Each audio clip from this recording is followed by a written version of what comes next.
Amid the backdrop of the World Cup, another major scandal is brewing in Italian football. And once again, it involves Juventus. No sooner had the action commenced in Qatar, the entire Juventus board offered their resignation. That includes the President Andrea Agnelli, better known as one of the masterminds behind the failed European Super League, and his Vice President Pavel Nedved, a Czech Republic and Bianconeri legends. This was a drastic and sudden turn of events. Only in October, Agnelli had sent a letter to all Juventus shareholders outlining a 5-point plan that would return the Italian giants to financial sustainability. His letter concluded, Juventus intends to write new winning chapters of its history. Until the end, Andrea Agnelli. However, the next chapter could prove to be much darker than expected. Rumours of financial mismanagement at Juventus are nothing new. In April, they were cleared by the Italian Football Federation, or FIGC, for their supposed involvement in a capital gain scandal that alleged the club inflated the value of transfers they received throughout the 2019, 2020 and 2021 financial year. However, a new investigation involving the Guardia di Finanza, Italy's financial police, could have some very severe consequences. In the wake of the resignations, Juventus released a statement strenuously denying any wrongdoing, but they also admitted it was in the best interest to recommend that Juventus adopt a new board of directors to deal with the issues. It was then announced that Turin-born businessman Gianluca Ferrero would replace Agnelli as president.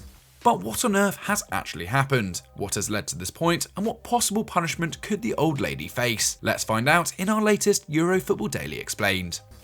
The investigation into Juventus, called Prisma, hinges on supposed actions the club took during the height of the pandemic. Launched by the Public Prosecutor's Court of Turin, Prisma alleges that in the past few years, Juventus falsified accounts, statements, and looked to manipulate the market. The Guardia di Finanza even raided the club's training ground in order to find evidence. Prisma's case is centered around the belief Juventus hid from the FIGC and Italian Stock Exchange the true nature of their salary and bonus structure during the pandemic, so to avoid certain taxes and improve their balance sheets. With COVID wreaking havoc on clubs' accounts, from March to June in 2020, Juventus declared that they'd managed to negotiate a wage reduction with their players that would save them around 90 million euros. However, the investigators believe that in fact only 1 month's salary was waived, with players paid through a supposed backdoor and away from the FIGC's knowledge. La Stampa reported that in October, Juve's former striker Cristiano Ronaldo refused to meet the Turin prosecutors to answer questions on the matter. If the fraud can be proven, then the FIGC could decide to reopen the capital gains case against Juventus or launch a new investigation. Previously, the FIGC were invited on the recommendation of Consob, Italy's financial regulator, to inspect 42 transfers between 2019 and 2021 involving the Bianconeri that raised suspicion. To give the allegations some scale, in this period, Juve were accused of earning around 281 million euros from exaggerated transfer fees. An example is Emil Aldero's 20 million euro switch to Sampdoria in July 2019. Although highly regarded, the young keeper had only made 37 appearances in Serie A prior to the move, and just one of those came with Juventus. However, Miralem Pjanic's infamous swap deal with Barcelona's Artemelo is the real headline grabber. Well known as an act of clever accounting, Pjanic headed to Catalonia in 2020 for 60 million euros, while the Brazilian came the other way for an eye-watering 76 million. Albeit a great player, Pjanic was 30 at the time and past his peak, and Arta had played less than 50% of available games at the Blaugrana. Yet the deal meant both clubs were able to record a profit on their balance sheets, easing pressure from financial fair play. The Italian Football Federation's initial investigation into Juventus and the other clubs involved collapsed,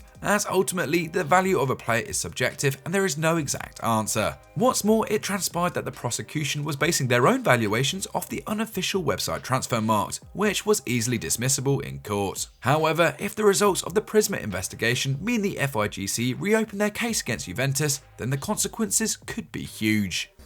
But before we get into any talk of punishments, it's important to understand the pressure Juventus has been under. Despite bouncing back from the Calciopoli referee fixing scandal of 2006 to become the undisputed giant of the Italian game, Juventus were no exception to the economic challenges presented by the pandemic. In the 2019-20 financial year, the Bianconeri posted losses of 71.4 million euros, up 31.5 million euros on the year before. That figure rose to 209.9 million euros in 2020-21, before soaring even higher last year, hitting 254.3 million.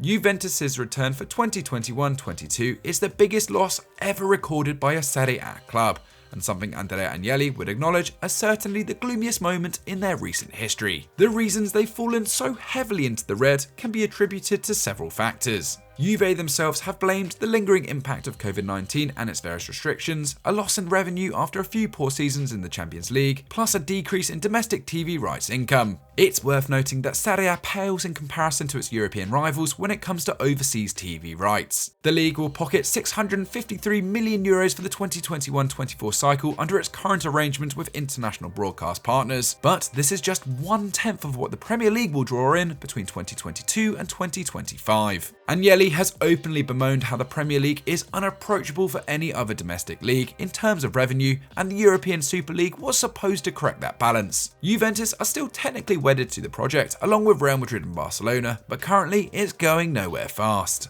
Regardless, Juventus have spent big to keep pace with their rivals, breaking the €70 million barrier 5 times. But in retrospect, some of their investment looks reckless, most notably the deal that brought Cristiano Ronaldo to the Allianz Stadium in the summer of 2018. On top of the €117 million they gave Real Madrid, Juventus handed CR7 a 4-year contract worth €31 million per season, by far their highest paid player. Although the Ronaldo effect allowed the club to sign lucrative commercial deals with Jeep and Adidas while boosting matchday takings by 25%, the total package to sign and sustain the Portuguese star still absorbed a vast proportion of the club's budget, which came to a head during the pandemic. But it's not all about Ronaldo. Fabio Paratici was the man who pulled off the deal, and the current Tottenham broker was guilty of handing out other monstrous contracts during his 3 years as Juve's sporting director. Just take the wages given to Aaron Ramsey and Adrien Rabiot, 2 players who offered little in commercial value. With players on big money deals draining the club accounts, operating costs rising and COVID hitting them even further, Juventus had a lot to deal with. And the Prisma investigation alleges that the old lady reacted by trying to fool the market.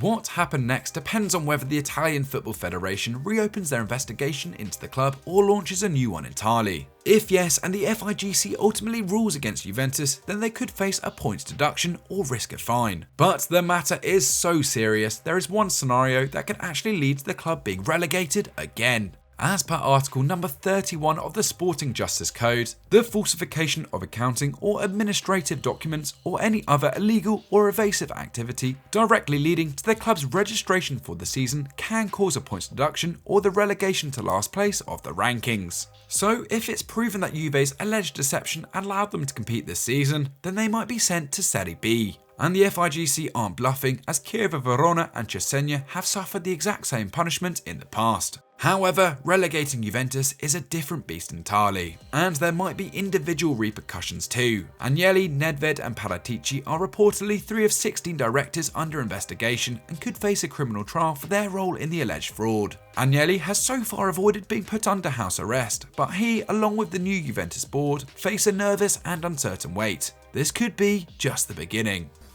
So that was our EFD explained into what on earth is going on at Juventus right now. What do you make of this story? Let us know in the comments down below. Juve fans, we want to hear from you. Is your team in the wrong? This was edited by Danny and scripted by me, so any comments get at us on social media. Like the video, subscribe to the channel, and we'll see you next time.